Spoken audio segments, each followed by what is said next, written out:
Assalamualaikum warahmatullahi wabarakatuh. Alhamdulillah, alhamdulillahi rabbil alamin. Assalatu wassalamu ala asrafil anbiya'i wal mursalin, sayyidina wa maulana Muhammadin. Ashhadu an la ilaha illallah wa ashhadu anna Muhammadan Rasulullah. Allahumma sholli ala sayyidina Muhammadun musyabihil wal ikram, ya wal jalil wal ikram, wa tahirin wal mujahidina, amma ba'du, ibadullah wa ittaqullah. Alhamdulillah, berkalam berpuji syukur kita kehadirat Allah Subhanahu wa ta'ala atas limpahan karunia rahmah dan hidayahnya, sehingga kita dapat menjalankan amanahnya, beramal dan beribadah, bertolabul ilmi zahir batin, dunia dan akhirat, dalam makom syariat, hakikat, tarikat dan ma'rifat, menjadi tauhid hakikat, tauhid hakiki menuju tauhid wujudi. Bersalam kita tidak akan pernah kita lupakan. Marilah sama-sama kita sampaikan kepada junjungan kita Nabi Allah, Nabiul Akhirul Zaman, Rasulullah Muhammad sallallahu alaihi wasallam. Atasnya kalimahnya kita kalamkan dengan membacakan Allahumma sholli ala sayyidina Muhammad wa ala alihi sayyidina Muhammad. Alhamdulillah, bertemu lagi dengan saya Guru Mursyid Syekh Nur Muhammad Buya Irwan Maulana Al-Khalidi dari Pasaman, Sumatera Barat, Indonesia. Tentunya dalam makom Majelis Zikir Ma'rifatullah Indonesia, wabil khusus di bawah naungan Yayasan Islam Hidayatul Mubarakah Indonesia.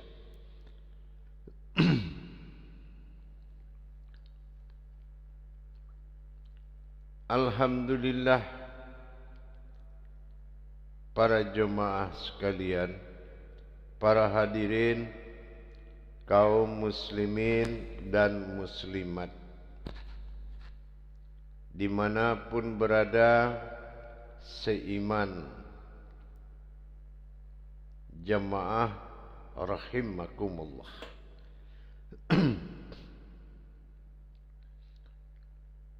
Di dalam ilmu tauhid dan menjalankan tauhid serta diperjalankan oleh tauhid memang tidak milik semua orang. Apakah tauhid itu jalan khusus? Iya. Pertama, jalan orang yang benar-benar mencintai Tuhannya. Yang kedua, jalan orang-orang yang tunduk akan ketentuan Tuhan pada dirinya.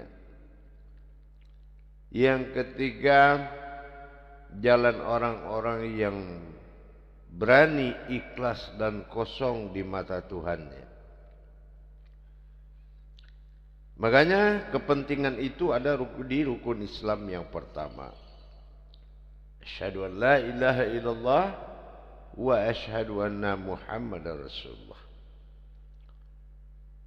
Tetapi di balik itu pada waktu dan kesempatan ini saya akan menyampaikan hal yang paling penting. Ya, memang semuanya penting, tapi ada yang paling penting.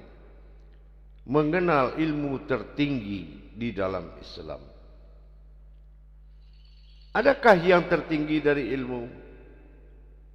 Ilmu yang tinggi ada, tertinggi tidak ada.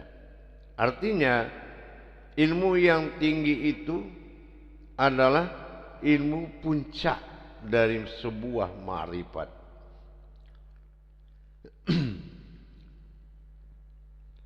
Apa yang dikatakan ilmu tinggi? Ilmu tertinggi itu dalam rangka memahami wujud dari Dia yang tak bernama Tuhan. Ini yang dikatakan ilmu tertinggi. Bagaimana kita menghimpun semua pengetahuan menjadi pengetahuan tertinggi, menjadi kodrat yang tertinggi dari semua kajian. Apapun bentuk pemahaman kajian terhadap Tuhan, sama artinya memahami aku pada Dia. Memahami aku pada Dia ini sama dengan penyebutan Tuhan.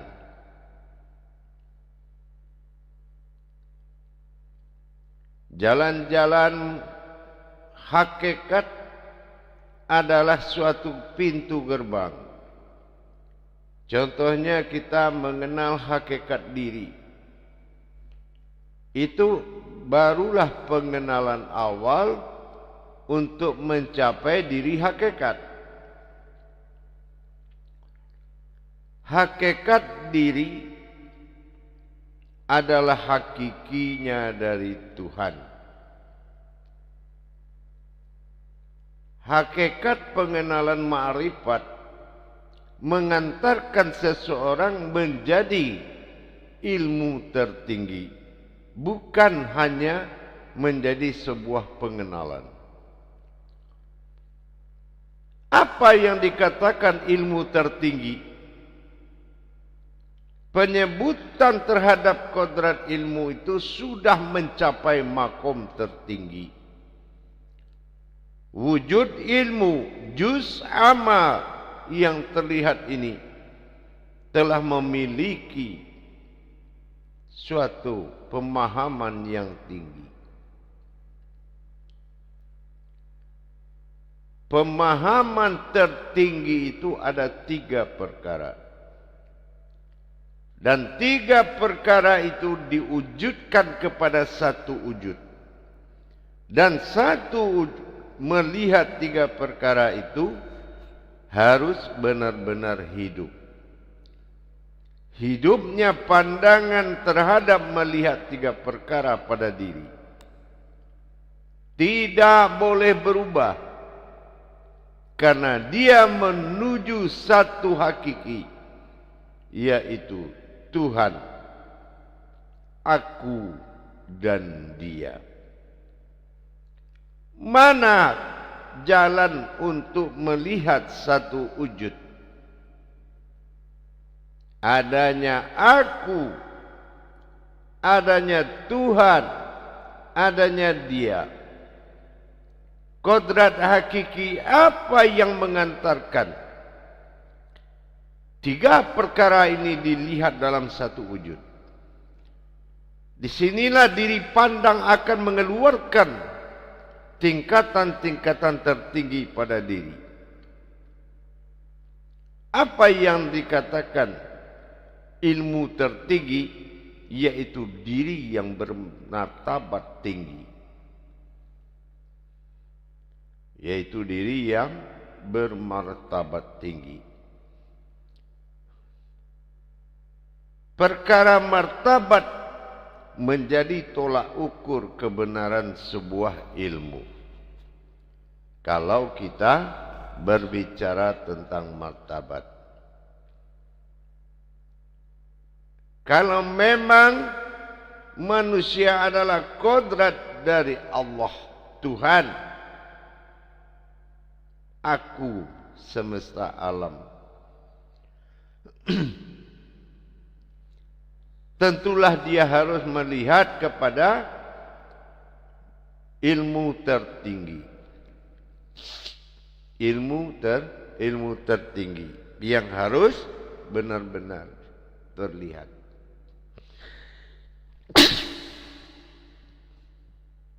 Siapa ilmu tertinggi itu?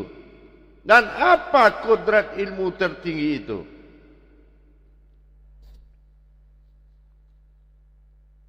Tiga kodrat, Tuhan, Dia, dan Aku. Tuhan, Dia, dan Aku terlihat pada wujud satu.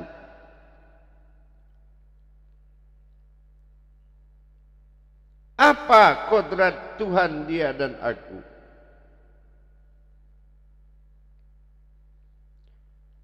Pertama, dia harus mengetahui kodrat zikir. Apa dikatakan zikir?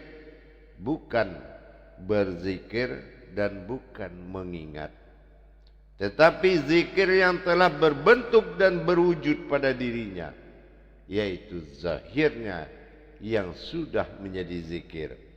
Apa arti zahir menjadi zikir? Kalau dia melihat dirinya, dia sudah tidak yakin kepada siapapun, melainkan itulah dia. Itulah dia digunakan untuk penyebutan Tuhan. Itu zikir pertama, ilmu tertinggi, melihat satu kodrat. Yang kedua, melihat satu kodrat ini dengan sebutan napas. Siapa napas? Diri yang diwujudkan sebagai Tuhan, masih wujudnya Tuhan. Dan ini benar-benar, ini adalah napas. Diri napas adalah diri Tuhan yang menghidupkan semua wujud maujud yang ada pada semesta. Ini yang dikatakan napas disebut batin murni. Dan kodratnya adalah Tuhan, yaitu batin sejati atau batin murni. Dikenal dengan sebutan batin abadi. Nah, itulah napas. Dan mengandung banyak-banyak batin yang ada di dalam napas itu sendiri. Banyak mengandung kodrat-kodrat napas. Artinya dia menapasi semuanya. Tanpa dia ada, tidak mungkin ada sesuatu yang hidup. Ini menandakan kodrat Tuhan yang disebut dengan napas. Di mana dia ada, di situ ada hidup. Di mana dia ada, di situ ada kehidupan. Itulah Tuhan yang disebut dengan batin abadi.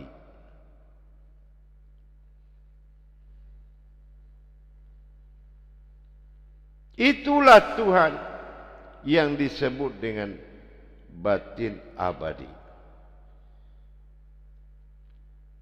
Laksana kita lihat yang pertama. Dia adalah sebuah kodrat zikir. Dan yang ketiga adalah ma'rifat. Ma'rifat adalah kodrat Tuhan yang terlihat, bukan sesuatu yang bisa dilihat atau dikaji, tetapi berupa kodrat bernama ma'rifat. Bukan ma'rifat sesuatu yang berma'rifat. Ma'rifat napas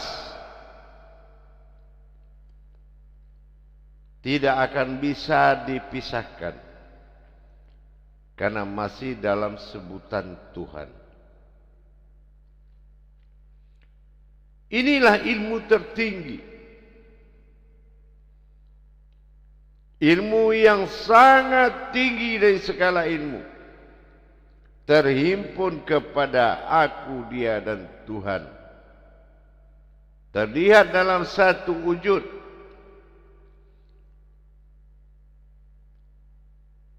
Terlihat dalam satu wujud.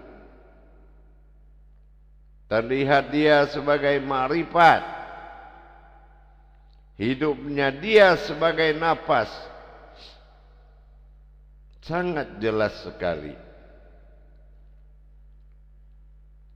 Sangat jelas sekali dari tiga kodrat tersebut menjadi himpunan Tuhan.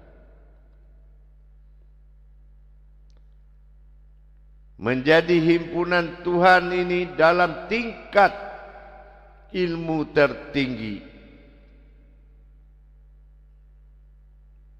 Ilmu memang sebuah maujud yang hidup. Tapi apabila dia sudah berkodrat kepada kodrat Tuhan, maka dikatakan itu adalah tertinggi. Karena cukup dengan mengimani tiga perkara pada dirinya, maka nyatalah Tuhan pada dia. Dia, aku dan Tuhan akan nyata. Tiga rangkaian kata yang tidak bisa dipisahkan.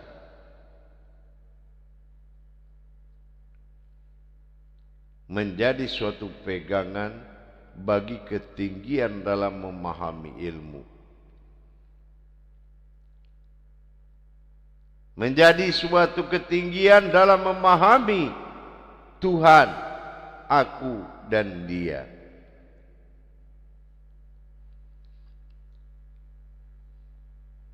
Dia juga napas. Napas adalah batin abadi. Dia juga ma'rifat. Ma'rifat adalah penampakan Tuhan. Ini yang sangat penting. Menjadi suatu keputusan ilmu. Suatu keputusan ilmu. Dan dia juga zikir. Artinya jiwa tidak bisa menatap yang lain. Kehadiran zahir bernama zikir akan mulazamatu zikri. Sulit melupakan dan selalu akan teringat. Ini yang keputusan dari zikir, yaitu zahiru wal batin. Sesungguhnya dia telah melihat batinnya dengan zahir, data. Nah, itu dia menandakan kumpulan tiga perkara aku, dia dan Tuhan menghimpun kepada satu pandangan. Pernyataan aku, dia dan Tuhan itu juga akan berdampak kepada tiga penglihatan. Zikir,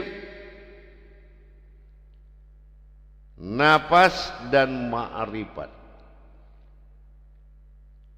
Dengan wujud yang tidak akan berbeda, tetapi sebuah kemuliaan besar. Derajat kita akan diangkat oleh Allah di saat kita melihat kodrat Tuhan itu dinobatkan pada aku, dia dan Tuhan. Pernyataan ketuhanan Tuhan adalah aku, dia dan Tuhan dalam wujud zikir, nafas,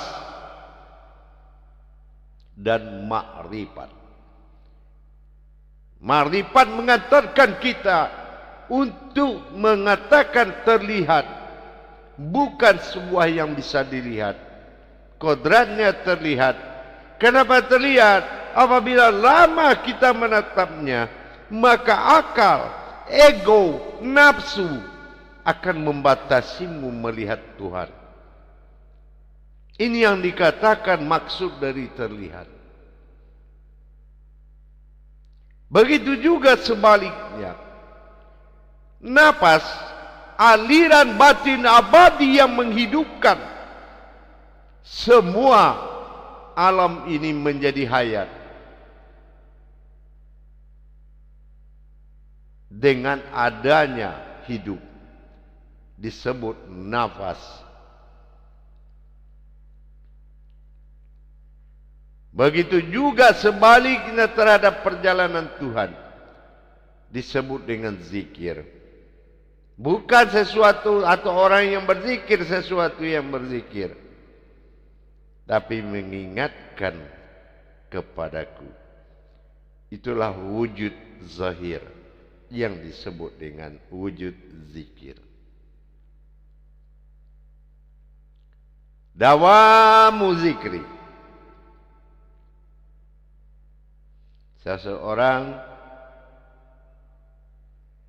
untuk mengingatku harus melakukan dawamun nisan dengan melupakan semuanya. Inilah zikir yang tidak bisa terputus atau dikatakan zikir kekal. Zikir kekal adalah seorang yang telah menjadi zikir itu sendiri. Napas kekal adalah seseorang yang telah menjadi napas itu. Dan ma'rifat yang nyata dan kekal itu adalah seseorang yang telah mampu menjadi ma'rifat. Ini yang menandakan kebenaran tertinggi. Kebenaran tingkat tinggi adalah kebenaran tertinggi yang benar-benar menjadi dawaman oleh ahli ma'rifat, kejaran oleh ahli ma'rifat. Sangat jarang pemahaman kajian ini sampai ke tengah-tengah umat. Landasan ketuhanan yang nyata pada dirinya membuat dia tidak lagi mencari. Ilmu tertinggi adalah ilmu yang berubah menjadi aku, Tuhan dan dia, yaitu zikir, nafas, dan ma'rifat. Tiga-tiganya ini adalah sir. Tiga-tiganya ini adalah sir. Jatuh ke rasa dan jatuh ke pandang. Dan yang memandang adalah rasa. Rasa itu yang terpandang. Ini yang dikatakan hakikat dan hakiki Tuhan.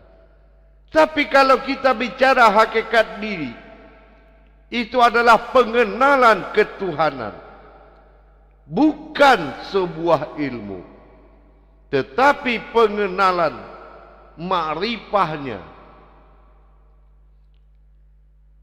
Kalau kita mengadakan pengenalan, memang pintu gerbang hakikat adalah mengenal hakikatnya diri. Itu pintu gerbangnya, mengenal hakikatnya diri. Tapi kalau pengenalan ketunggalan dan aku, sebutan dia, zikir dan nafas, itu adalah pengenalan tingkat tinggi. Pengenalan yang jauh menjadi pegangan batin hakikat. Batin hakiki, batin tersirat. Sementara hakiki, hakikat dan tersirat menjadi denyutan irama ketuhanan yang membangun kepada jiwa yang untuk ditatapkan berbentuk raga. Ini komunikasi Tuhan. Komunikasi Tuhan adalah komunikasi batinnya. Batin hakiki, batin hakikat. Ini komunikasi. Ini yang dikatakan ilmu tertinggi. Apa ilmu tertinggi? Kodratnya yang tinggi, bukan pengetahuan. Bagaimana kita bisa melupakan Tuhan kalau kodratnya sudah menjadi pegangan utama? Zikir, tidak mungkin kita lupa dengan wujud kita.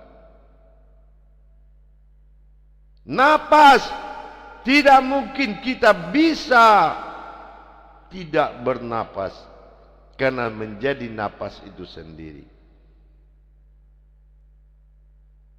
Dan makrifat, sekilas manusia kalau ingin memperlihatkan Tuhan, dia harus berupa terlihat.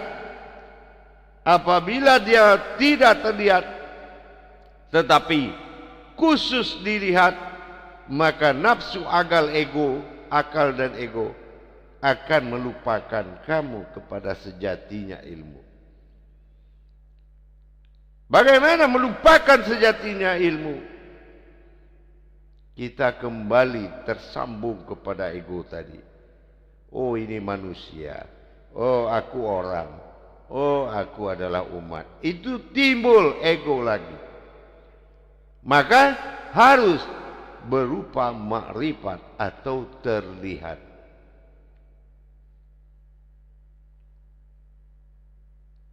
Kalau kita memang menjadi riwayat, biarkan alam bersejarah. Tidak perlu kita memperkenalkan. Kan sudah dikatakan oleh dia dalam Qudsi. Aku tidak ingin dikenal. Betul? Kalau aku dikenal, ini aku ya, maka seseorang itu tidak akan mampu melupakan aku. Inilah dia yang dimaksud tidak mampu melupakan aku. Karena dia sendiri yang menjadi zikir, berwujud dan berupa. Dia sendiri yang menjadi ma'rifat, yang tidak mungkin tidak terlihat.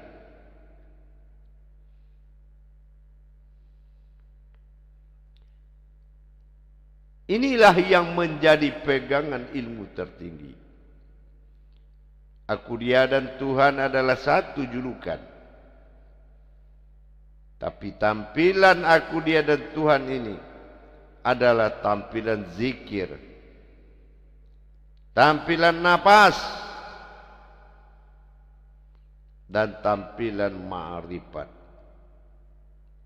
yang tidak memiliki kajian asal dan usul, murni dikatakan sejati. Berbeda dengan kita mengenal diri, itu baru pintu gerbang menyadarkan kita ada Tuhan pada diri. Tapi untuk menyadarkan diri itu Tuhan, harus benar-benar mencapai makom yang hak dalam lindungan dan tuntutan serta pengawasan seorang mursyid. Karena ini bukan sebuah pemahaman, tapi kajian yang mutlak menjadi pengakuan yang hakiki. Inilah yang dikatakan tingkat tinggi. 3 perkara mengantarkan derajat ilmu menjadi tingkat tinggi. Makrifat, napas, dan zikir mengantarkan kita untuk mengambil keputusan. Akulah Dia, Tuhan semesta alam. Ini pengakuan hakikat, hakiki, dan naluri Dia. Ini yang penting. Kekuatan hati, kekuatan naluri jiwa mutlak, sehingga kondisi begitu disebut dengan perjalanan batin. Maka apabila dia terjadi di diri seseorang yang telah mabrur dan mustajab, maka gerakannya inilah dikatakan dengan solat batin. Apa yang dikatakan solat batin? Kemanapun aku, Dia.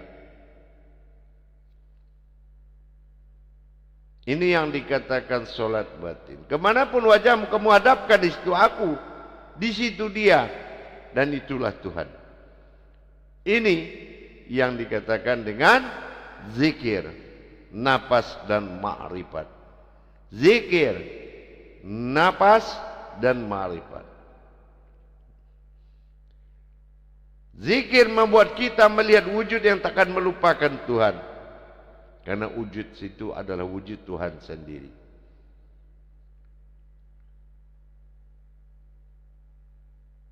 Dan ma'rifat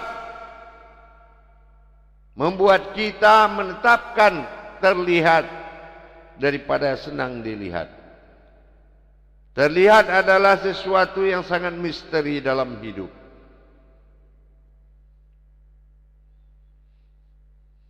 Dan napas adalah kebutuhan semua semesta alam.